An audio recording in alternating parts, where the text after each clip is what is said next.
yo quiero hacerte una pregunta. ¿Qué harías tú? O si tú dejaras la puerta abierta de tu casa de par en par y así estuviera por varios días, ¿cómo dormirías? ¿Cómo? Intranquilo, ¿qué más? Con miedo, ¿qué más? Preocupación y con todas las cosas que se nos pueden atravesar en estos tiempos tan horribles. Pues yo quiero decirte que es así como estamos cuando no oramos. Hazle, no me había dado cuenta. Y es real. Cuando no oramos, no estamos levantando muros de protección para nuestra casa. Cuando no oramos, no estamos ejerciendo nuestra fe, nuestra confianza en Dios y te conviertes solamente en un espectador de lo que Dios hace. Y tú anhelas que Dios lo haga contigo, pero tú no te pones en la brecha. Ves a tu familia que está pasando por necesidades, ves a tus hijos que se están perdiendo, ves a tu familia que muere sin Cristo y somos insensibles a lo que nos está rodeando. Eso se llama, o deberíamos de ser como hijos de Dios, intercesores. Repite conmigo, necesito ser intercesor. ¿Sí o no?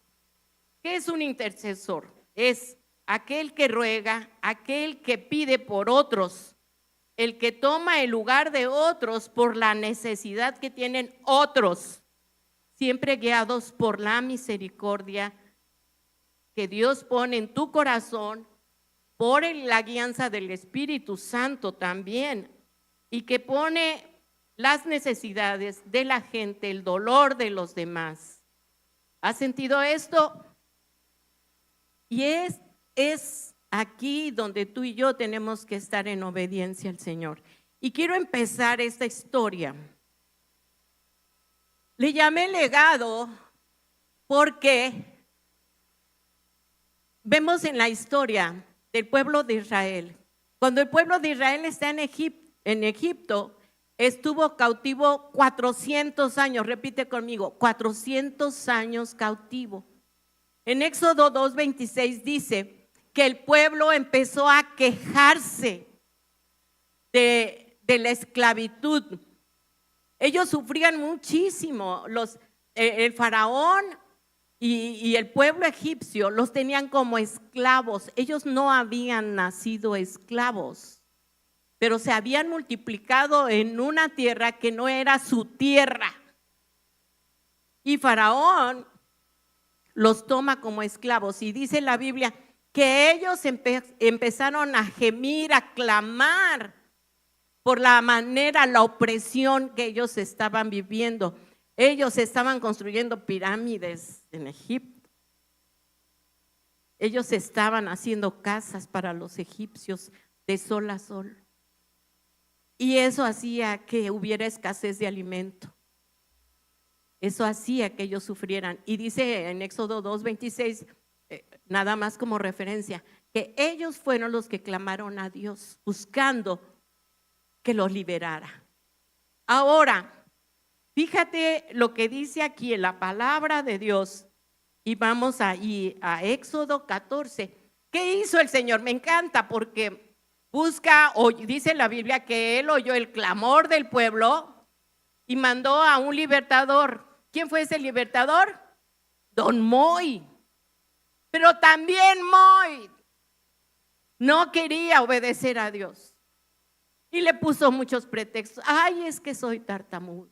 Ay, me quieres mandar al país donde yo huí porque asesiné.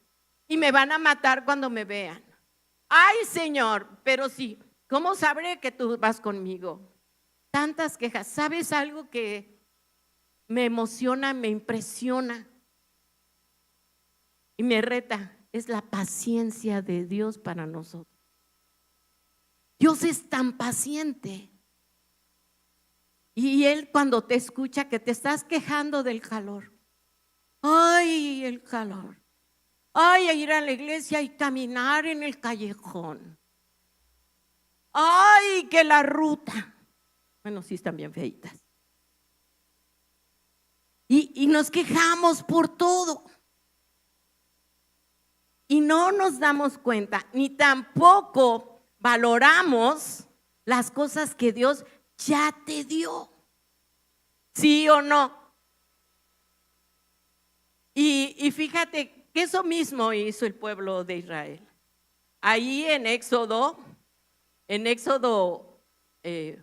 cuando Moisés va a Egipto, hace tantas maravillas, vieron milagros aún en contra de la naturaleza.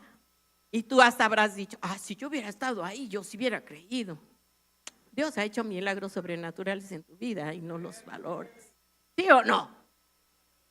Entonces, vemos aquí al pueblo de Israel, a pesar de todas esas señales milagrosas que hizo y que Moisés va con ellos, y vemos ahí en Éxodo 14, cuando ellos están por cruzar el Mar Rojo y vuelven a quejarse. Y allí en Éxodo 14, voy a leer el versículo 12 que no está allí en la pantalla, dice: ¿no es esto lo que te hablamos en Egipto, Moisés? Diciendo, déjanos servir a los egipcios, porque mejor nos fuera servir a los egipcios que morir nosotros en el desierto. ¿No estaban clamando? ¿No estaban pidiendo que los liberara? Ya los liberó. Pero cuando se vieron entre que ya vienen los egipcios y está el mar enfrente, ahora sí, ¿para qué me sacaste?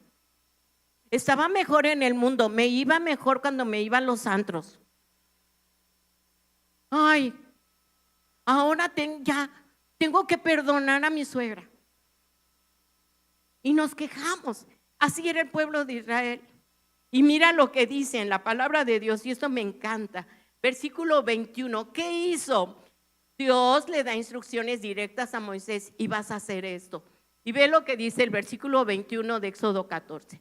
Y extendió Moisés su mano sobre el mar e hizo Jehová que el mar se retirase por recio viento oriental toda aquella noche, y volvió el mar en seco y las aguas quedaron divididas.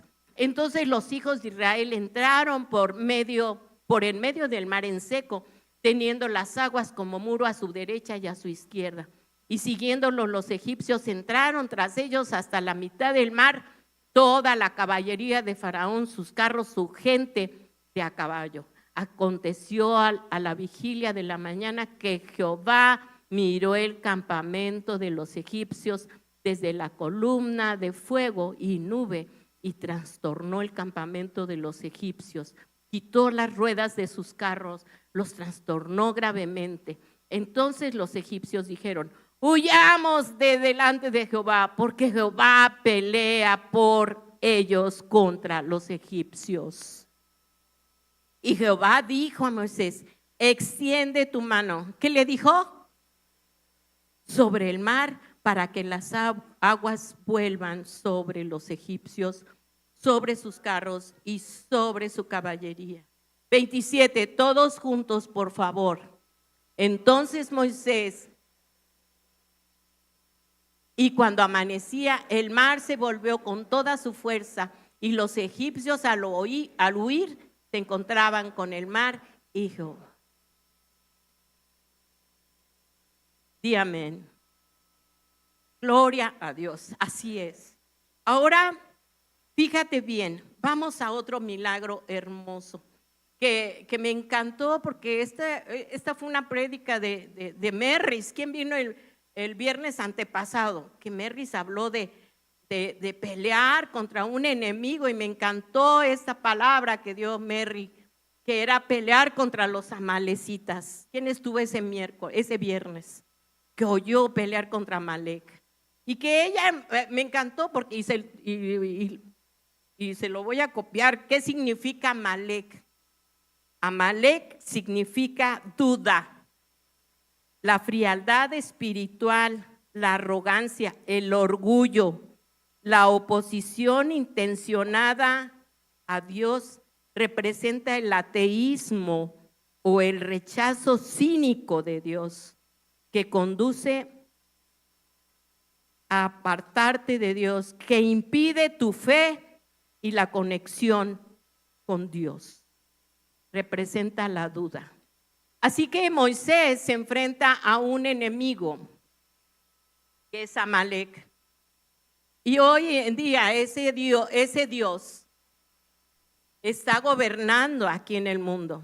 Amalek es un espíritu de duda, de incredulidad y de enfriamiento espiritual, donde la gente quiere ver milagros inmediatamente y quiere ver a Dios como el Aladino de la lámpara. Y vemos aquí que Amalek quiere gobernar tu vida, tus pensamientos sobre todo. ¿Sabes cuál es tu peor enemigo? ¿Sabes cuál es tu peor enemigo? Tus pensamientos. Ese es tu peor enemigo. Siempre le echamos la culpa al chamuco. Pero muchas veces somos nosotros mismos con nuestro pensamiento negativo, nuestro pensamiento destructor. Y maquinamos. Y la Biblia lo dice, ¿de dónde vienen las pasiones de los hombres? ¿De dónde vienen las estrategias de venganza? De aquí. Y se bajan acá, como cuando a las computadoras le das que se grabe. Y sale a la luz cuando lo llevas a cabo, esos malos pensamientos. Y vemos aquí, y me encanta, lo voy a leer rápido, del 8, de Éxodo 18, del 8 al 12. No, bueno, ahí veo. Entonces vino Amalek y peleó contra Israel en Refidín, y dijo Moisés a Josué, escógenos varones y sal a pelear contra Amalek. Mañana yo estaré sobre la cumbre del collado y la vara de Dios en mi mano. E hizo Josué como le dijo Moisés, peleando contra Amalek, y Moisés, Aarón y Hur subieron a la cumbre del collado. Y sucedía que cuando alzaba Moisés su mano, ¿qué hacía Moisés? Israel prevalecía, mas cuando él bajaba su mano, prevalecía Amalek. Y las manos de Moisés se cansaban, por lo que tomaron una piedra y la pusieron debajo de él y se sentó sobre ella, y Aarón y Hur sostenían sus manos, el uno de un lado y el otro de otro. Así hubo en sus manos, ¿qué? Firmeza hasta que se puso el sol. 13. Y Josué deshizo a Amalek y a su pueblo a filo de espada. 14. Todos juntos. No está. Y Jehová dijo a Moisés, escribe esto para memoria en un libro y di a Josué que raeré de toda la memoria de Amalek de debajo del cielo. 15. Y Moisés edificó un altar y llamó su nombre Jehová Nisi, que significa el Señor es mi bandera. Él pelea, Él es mi estandarte. Amén. Y te estoy contando estos 2 episodios donde Moisés, a través de un acto físico, se puso en la brecha por el pueblo de Israel. Tantas quejas. Si tú lees Éxodo, ay, que queremos comer un pancito. Ay, allá en Egipto teníamos panes que horneábamos. Ay, quiero esas ollas, teníamos esas ollas de carne. Y aquí en el desierto no tenemos nada. Quejas, no tenemos agua. Ahí en Éxodo 6. Ay, pero allá en Egipto brotaba el agua fresca. ¿No se estaban quejando de la esclavitud? Y ahora se quejan de cosas que son físicas, provisión, satisfacción. No me da. Y Dios siempre con tanta paciencia les mandó codornices, les mandó maná del cielo. Moisés le pega la peña, brota el agua para satisfacer sus necesidades físicas sin darse cuenta que Dios estaba cubriendo su vida, guardando y poniendo protección sobre ellos. En el día con una nube para que no se me broncearan estos chamacos. Y en la noche una columna de fuego. Dios siempre cuidando a su pueblo de la manera que Dios te cuida a ti. En cada momento, en cada instante, cuando tenemos las cosas, ves tu mesa con comida. ¿Y cuántas veces hasta nuestros hijos se quejan? ¡Ay, otra vez esto! O tú, vieja, no pudiste haber hecho otra cosa. Y esto es real. Nos vivimos quejándonos del tiempo, de todo. Pues ya no te quiero decir más. Pero la Biblia nos enseña quién tiene el control de tu vida y de todo lo que tú necesitas. Es Dios. ¿Quién dice un amén? Ahora, vemos los grandes prodigios que Dios hizo con Moisés. Ya vieron que aquí apareció por primera vez Josué. Bueno, no por primera vez, porque sí estuvo apareciendo mucho en la Biblia allí, en Éxodo y en Levítico y en Números también. Miren, fíjense bien en la Biblia y vamos déjenme ver, Deuteronomio 31. Vamos a Deuteronomio. Este pasaje es tan hermoso porque aquí nos da de cómo Dios tiene ya un propósito para tu vida. Y eso me encanta. Deuteronomio 31. Fíjate bien lo que dice. Aquí está, aquí lo tengo. Deuteronomio 31, 7 y 8. Y llamó Moisés a Josué y le dijo en presencia de todo Israel: esfuérzate y anímate. Y le dice, ¿por qué? ¿Por qué? Porque tú entrarás con este pueblo a la tierra que juró Jehová a sus padres que les daría, y tú se la harás heredar. Dios tenía un propósito para Josué. ¿Por qué permitió y llamó Dios a Josué? Para que Moisés lo tomara como su discípulo, para que él viera, oyera, caminara sobre los milagros poderosos y la mano maravillosa que Dios iba a hacer a través de Moisés y de su pueblo. Dios te ha mostrado su poder y su gloria cuando tú estabas sin trabajo. Y el Señor, de una manera maravillosa, abrió los cielos y te proveyó de un trabajo. ¿Sí o no? Cuando no tenías casa.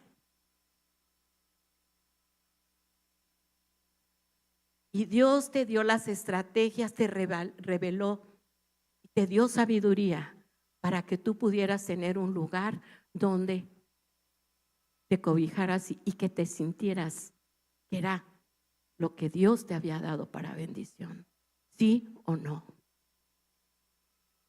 Y ahorita diciendo esto, puedo recordar cuando Dios nos dio nuestra casa, a mi esposo y a mí. Compramos el terreno, un terreno que estaba así, de barranca.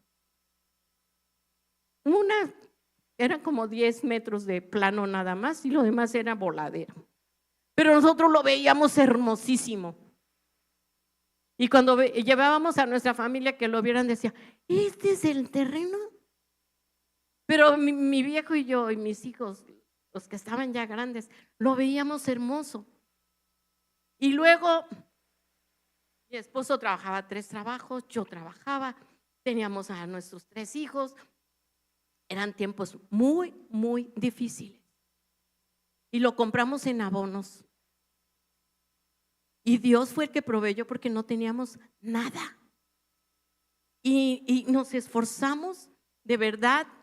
Yo me acuerdo que yo dejé de estrenar como 3, 4 años ropa porque todo era para ir edificando la casa.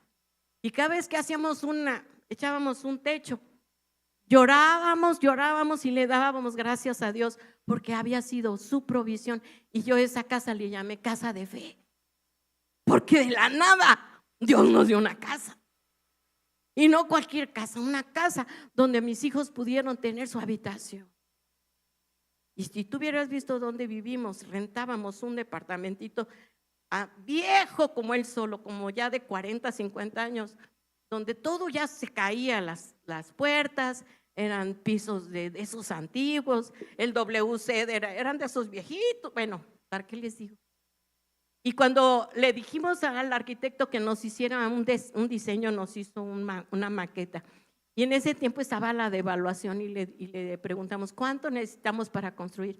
Oh, yo creo que unos 48 millones. ¿Qué? De los de antes. Y dijimos, nunca. Y yo solo veía la maqueta y dije, nunca vamos a tener esa casa. Nunca. Porque no teníamos dinero. Pero Dios fue tan hermoso y maravilloso que no solo nos dio esa casa, sino hasta la pudimos ampliar más. O sea, la mano de Dios en nuestra vida, paso a paso. De verdad. Y yo puedo ser testigo de ese milagro maravilloso de nuestro Dios. Amén. Y tú también. ¿Sí o no? Vemos a Josué que Dios le llama. Josué 3:14. Vamos a Josué 3:14. Ahora, el que hizo Josué lleva al pueblo y si tú lees todo el capítulo 3 de Josué, el Señor dice que levántate porque vas a cruzar para ir a poseer la tierra. Y vean en Josué 3:14. Se encuentra el pueblo ahora enfrente del río Jordán. ¿Cómo vamos a ir a poseer la tierra? Está un obstáculo que es el río Jordán. Y dice la Biblia en versículo 14, y aconteció cuando partió el pueblo de sus tiendas para pasar el Jordán con los sacerdotes delante del pueblo, llevando el arca del pacto, cuando los que llevaban el arca entraron en el Jordán, y los pies de los sacerdotes que llevaban el arca fueron mojados a la orilla del agua, porque el Jordán suele desbordarse por todas sus orillas todo el tiempo de la siega. Versículo 16. Las aguas que venían de arriba se detuvieron como en un montón bien lejos de la ciudad de Adám, que está al lado de Zaretán, y las que descendían al mar de Arabá, al mar salado, se acabaron y fueron divididas. Y el pueblo, ¿cómo pasó? En dirección a Jericó. Mas los sacerdotes que llevaban el arca del pacto de Jehová estuvieron en seco, repite conmigo, pasaron en seco, firmes en medio del Jordán, hasta que todo el pueblo hubo acabado de pasar el Jordán, y todo Israel pasó en seco. Lo mismo que pasó con el Mar Rojo, ahora el discípulo de Moisés vuelve a hacer esas señales milagrosas. ¿Estás conmigo? ¿Estás agarrando? Ahora vete a Josué 4 y miren qué dice versículo 5, del 4 al 7. Entonces Josué llamó a los 12 hombres a los cuales él había designado de entre los hijos de Israel, uno de cada tribu, y les dijo Josué: pasad delante del arca de Jehová vuestro Dios a la mitad del Jordán, y cada uno de vosotros tome una piedra sobre su hombro conforme al número de las tribus de los hijos de Israel.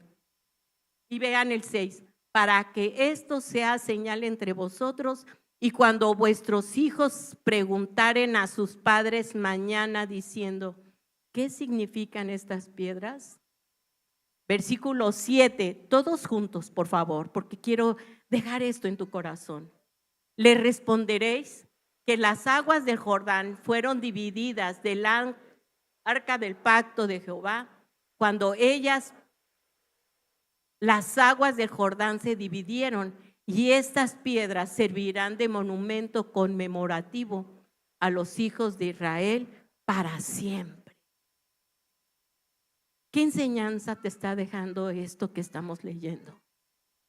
¿Me puedes decir? ¿Qué enseñanza? ¿Qué está dejando Dios en tu corazón a través de lo que hemos leído? Que tú tienes que dejar un legado a tus hijos. Dios levantó a Moisés, pero también Moisés levanta por dirección de Dios a Josué. ¿Quién está o quién va a tomar tu lugar?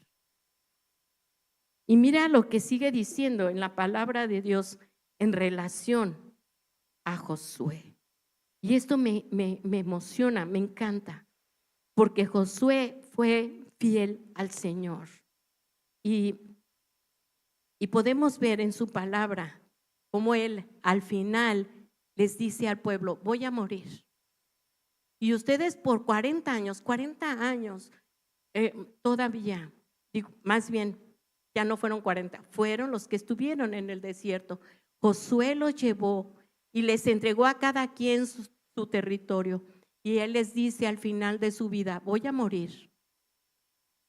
Pero quiero decirles, escojan hoy, ¿a quién van a servir? ¿A los dioses de los vecinos, de los pueblos vecinos, o a Dios Todopoderoso? Porque yo y mi casa serviremos al Señor. Amén, iglesia. Eso es lo que el Señor quiere hoy hablarte el día de hoy para ti. Que tú tienes que levantar a tus generaciones y dejar la palabra de Dios en el corazón de tus hijos. ¿Qué estás haciendo para dejar ese legado en tus hijos? Mira lo que dice el Salmo 63, 3 y 4. Salmo 63, 3 y 4. Dice la Biblia, las iniquidades.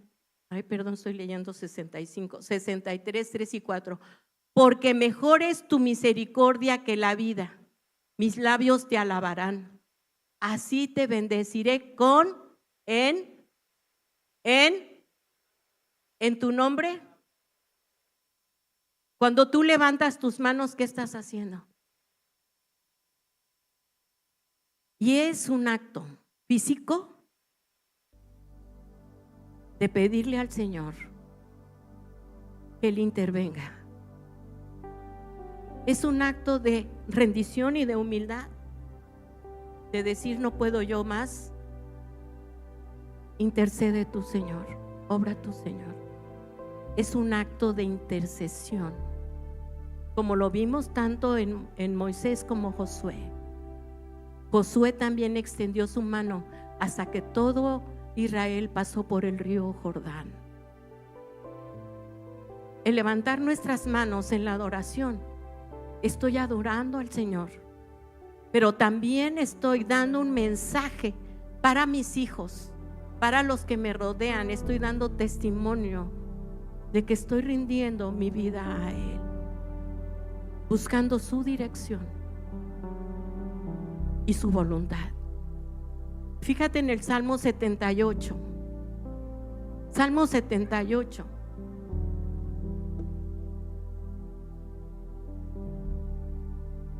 Cinco al 7. Y dice: Él estableció testimonio en Jacob y puso ley en Israel, la cual mandó a nuestros padres que la notificasen a sus hijos. Versículo 6, por favor, todos juntos. Para que lo sepa la generación venidera y los hijos que nacerán y los que se levantarán, lo cuenten a sus hijos. ¿Quién dice un amén?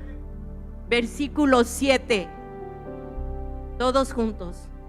A fin de que pongan en Dios su confianza y no se olviden de las obras de Dios, que guarden sus mandamientos. A eso, para ese fin, no que les dejes casas que después se van a andar peleando entre ellos. Y no es malo, pero hay veces que los bienes En vez de bendecir, dividen y traen contienda. El mejor legado que tú les puedes dejar a tus hijos es que con tu vida les des testimonio de quién es el Señor de tu casa. Porque el Señor se va a ocupar de darle legado material, físico y espiritual a tus hijos. Se va a preocupar y se va a ocupar de eso. Porque qué Dios como Él. ¿Sí o no? Hace rato Aranza decía, Él es nuestro pastor. Nada nos va a faltar. Y quiero hacerte una pregunta. Levanta la mano, ¿a quién le ha faltado de comer? ¿A quién el Señor no lo ha librado de peligros? Sí, amén. Te ha librado de peligros. Amén. Y ha provisto todo lo necesario de lo que tú tienes. Si tienes una amiga que se está quejando todo el tiempo, huye. Huye. Ay, es que ya estos zapatos me aprietan y me costaron bien caros. Ay, es que mi marido no me hace cariños. Pero te da provisión, se preocupa por llegar a su casa. Ay, pero yo quiero que me abrace. Y te quejas de lo que no tienes y no valoras lo que Dios ha dado a través de ellos. ¿Sí o no? O viceversa. Tenemos que aprender a agradecerle a Dios por lo que Él te ha rodeado. Te da una casa que te protege de la lluvia, del sol. ¿Sí o no? ¿Y qué más que la salvación? Que ya sé que si Él me llama hoy, ya sé dónde es mi destino final. Y que sé que estaré con Él y que cuando yo despierte, mis ojos lo verán cara a cara. Esa es mi esperanza y tu esperanza. Pero tus hijos, ¿estás ya seguro que ellos ya aceptaron a Jesús como su Señor y Salvador? Porque no sabemos las cosas que vienen para ellos y por ellos.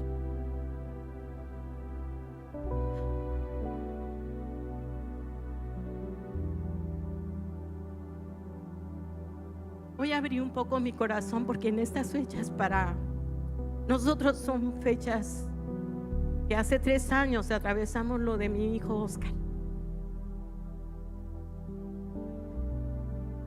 Y mi hijo ayer estaba yo con él en la tarde y le decía a Grecia, decía lunes, martes, miércoles, y él contaba los días y Grecia le decía, ¿qué, mi amor? ¿Qué va a pasar ese día? Dice que de tu terapia. Y decía, no, porque él tiene tan fresco los momentos en que él estuvo en el hospital. Y yo le dije, ¿te estás acordando que estuviste en el hospital? Sí, me decía, sí. Oscar tiene tan fresca su memoria. A pesar de que estuvo 10 días en terapia intensiva, intubado. Inclusive pasó su cumpleaños intubado, inconsciente. Y le llevamos unos panecitos a los doctores y a las enfermeras para celebrar nosotros el cumpleaños de Oscar. Se los dimos a ellos. Y ver a tu hijo intubado, un montón de aparatos y con tantas cosas. Y lo único que puedo decir ahora, gracias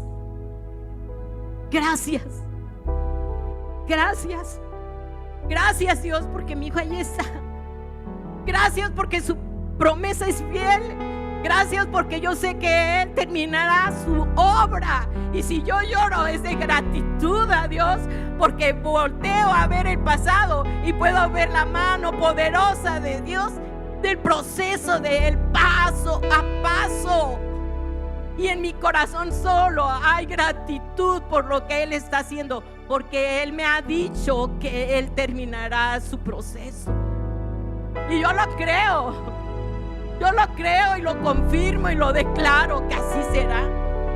Y eso es caminar con fe, creyéndole a ese Dios que abrió el mar rojo, a ese Dios poderoso que hizo que cayeran codornices del cielo, a ese Dios poderoso que liberó a un pueblo oprimido, a ese Dios poderoso que te ha sacado a ti del pecado, de la vergüenza, de los vicios, a ese Dios poderoso que te ama, que te cuida y que ha sido paciente contigo. ¿Quién dice un amén? ¿Quién dice un amén con agradecimiento? Señor, te amamos. Señor, te bendecimos. Eres grande, eres misericordioso.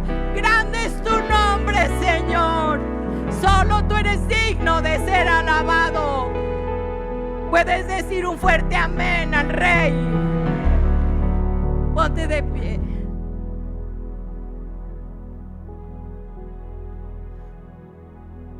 Y quiero pedirte que cierres tus ojos.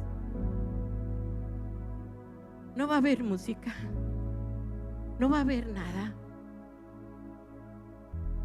pero quiero que tú, en un acto de fe, ese acto del que hablábamos de intercesión, ¿cuál es ese acto físico? Dijimos, ¿lo recuerdas? Ese. Levantes tus manos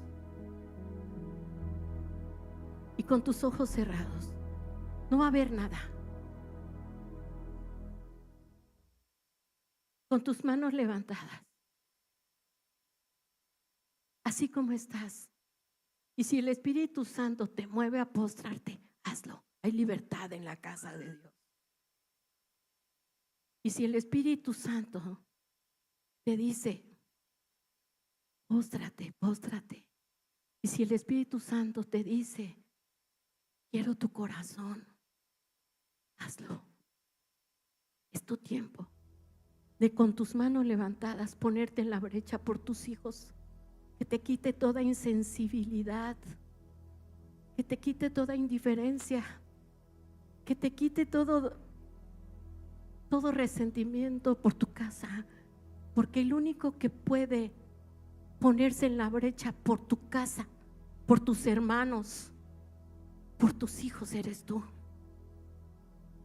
Hazlo, pero abre tus labios. No le hables con tu corazón ni con tu cabeza. Hazlo abriendo tus labios. Vamos, vamos, vamos, que se escuche esos murmullos. Búscalo, búscalo, Él es fiel. Él quiere escuchar a sus hijos, declarando que lo aman, declarando que Él es fiel, declarando que Él lo hará. Con este acto físico de levantar mis manos y de decirle que lo necesitas, porque te hace falta tu hijo que no está aquí, te hace falta tu mamá que no está aquí, te hace falta tu hermano que no está aquí y que tú no sabes si el día de mañana tendrá la oportunidad de escuchar de Él. Clama por ellos que no conocen del Señor. Ponte en la brecha. Ponte en la brecha, porque Él está esperando que tú des el primer paso para que Él abra los cielos. Dile, Señor, clama. Si no tienes trabajo, si no tienes salud, es tu tiempo, es tu tiempo, es tu tiempo. Es tu tiempo. Clama por tu esposo, clama por protección. Él quitará el miedo. Sabes, el Señor le dice a Josué, no temas, no temas, yo estaré contigo. No temas, porque Dios tiene un propósito para ti. No temas, porque Él ya tiene todo escrito para ti. No permitas que tu trabajo, no permitas que las distracciones del mundo te roben su presencia. Búscalo primero a Él, porque Él está ansioso de bendecirte. Él está ansioso de cuidarte. Él está ansioso de sostenerte y darte vida. Pero Él quiere corazones contritos y humillados, que son los corazones que Él no desprecia. No te escucho, no te escucho. Vamos, pueblo, vamos, busque su presencia. No endurezcamos nuestro corazón. Trae quebrantamiento, Señor. Trae dolor, Señor. Trae dolor. Oh, Padre, te amamos, Señor. Porque si no te tenemos a ti, Señor, no tenemos nada, Señor. ¿De qué nos sirven las cosas si esas se van a quedar? Solo a ti te tendremos por la eternidad. Señor, que tu Espíritu Santo selle, Señor, el clamor, la petición, la intercesión de tus hijos el día de hoy. Y que podamos, Señor, abre nuestros ojos espirituales para que podamos ver, Señor, lo que tú has derramado en nuestra vida y que no lo habíamos apreciado, no lo habíamos valorado y no te habíamos dado a ti la gloria y la honra. Perdónanos. Pero hoy, Señor, nos vamos con propósitos divinos que tú ya tienes para cada uno de tus hijos. Establécelo y séllalo, Señor, porque yo y mi casa serviremos al Señor. Porque yo y mi casa serviremos al Señor. Todos juntos. Yo y mi casa. Otra vez. Y un amén. Que así sea.